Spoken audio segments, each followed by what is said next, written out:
You're gaining weight, it's in your midsection, you feel weaker, slower, less powerful, and you don't know how to train for menopause. I want to unpack for you what I call the menopause trifecta.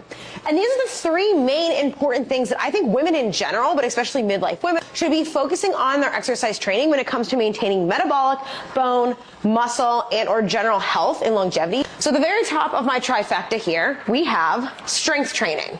So this looks like training that is focused on getting stronger, meaning lifting more weights in the gym, which is of course relative to you, and or intentionally gaining or increasing muscle mass. So these are intentional gym-based or home-based or banded or body weights, meeting yourself where you're at to start, strength-based training programs that are targeted at the outcome of gaining strength and muscle. The next is going to be power, plyometrics, or jumping. Now the goal of this training here is to increase the power output that we have that we lose as we age, but also plyometrics, jumping, or power exercises themselves combined with strength training have favorable outcomes in clinical trials or other research studies on increasing bone density. So the combination of these two is not just to preserve muscle health and strength, because these will help contribute to that as well, but also helping to maintain and preserve bone, as well as just general power output and or the strength that we have and we lose as we age. So we want to have some sort of jumping, hopping, skipping, plyometric type training within our exercise training routine. Of course, starting simple where you are at.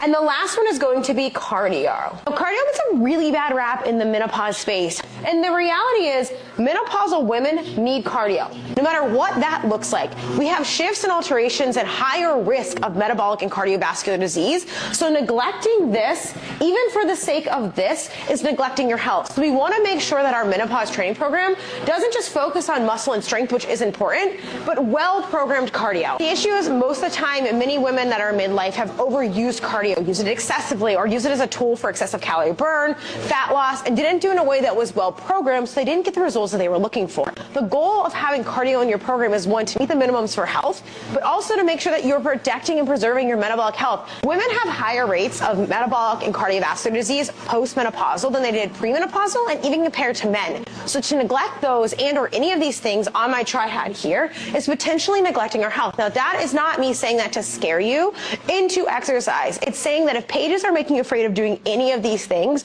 or leaving you undertrained or avoiding any component of your exercise, run from them, because these are all important for maintaining and preserving health. In future videos, I'll unpack each of these a little bit more and go a little bit deeper so you know what this looks like and how to apply this to your program. Make sure you comment female phys below if you want access to my videos on female training. Otherwise, I'll catch you on the next video.